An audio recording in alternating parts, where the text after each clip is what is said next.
Assalamualaikum everyone. So today we are discussing the next topic of chapter number 3 dynamics, which is Newton's first law of motion.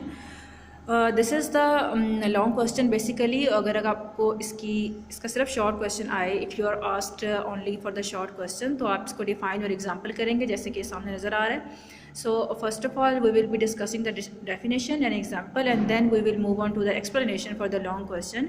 So first of all, let's see the definition.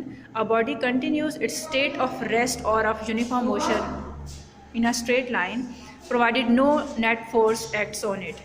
ठीक है कि कोई भी body अपनी जो state of rest है उसको maintain रखती है, या फिर अगर वो यूनिफॉर्म मोशन से मूव कर रही है स्ट्रेट लाइन में, तो वो उसे तब तक कंटिन्यू रखती है जब तक कोई एक्सटर्नल फोर्स लगाकर हम उसे चेंज नहीं कर देते. ठीक है, तो हम अपने डेली ऑब्जर्वेशन में भी हम यही देखते हैं कि कोई भी बॉडी है जो रेस्ट पर है या फिर वो अगर मूव कर रही है तो वो अपनी उसी स्टेट में रहेगी जब तक हम खुद उसकी पोजीशन को चेंज नहीं करते. ठीक है, अगर एक चेयर अपनी जगह पर पड़ी है, एक बुक टेबल पर पड़ी है, तो वो उस वक्त तक पड़ी रहेगी,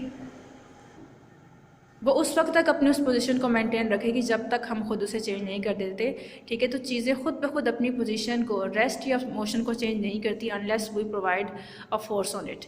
ठीक है, for example a book laying on a table remains at rest as long as no net force acts on it.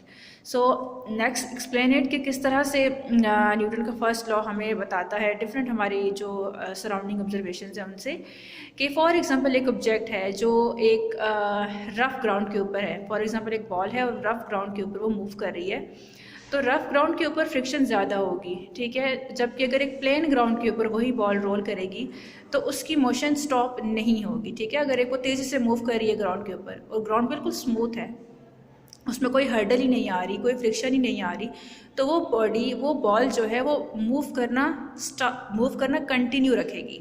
ठीक है, और अगर वो ग्राउंड रफ़ है, उसके ऊपर कोई भी फ्रिक्शन आ जाती है, जैसे उसमें बम्प्स हैं बहुत ज़्यादा, या कोई भी फ्रिक्शन है, कोई भी अपोजिंग फोर्स है, तो वहाँ पर फिर वो बॉल जाके रुक जाएगी. इट मीन्स कि कोई ना कोई फोर्स लगी है उस ऑब्जेक्ट को स्टॉप करने के लिए, तभी उसने अपनी पोजीशन को चेंज किया है. A moving object does not stop moving by itself. A ball rolled on a rough ground stops earlier than that rolled on a smooth ground. तो जो रफ ग्राउंड पे बॉल होगी वो जल्दी स्टॉप कर जाएगी क्योंकि उसकी मोशन को अपोज किया गया है. ठीक है, रफ ग्राउंड ने उसे अपोज किया. It is because rough surfaces offer greater friction. If there is no force to oppose the motion of a body, the moving body will never stop. ठीक है, तो जब तक कोई फोर्स हम अप्लाई नहीं करेंगे मूविंग बॉडी कभी स्टॉप नहीं करेगी.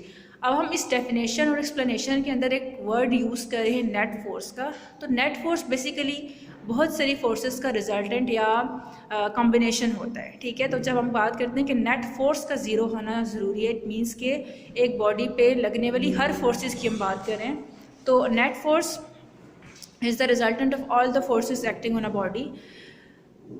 Law of inertia, since Newton's first law of motion deals with the inertial properties of matter, so हम न्यूटन के first law को law of inertia भी कहते हैं.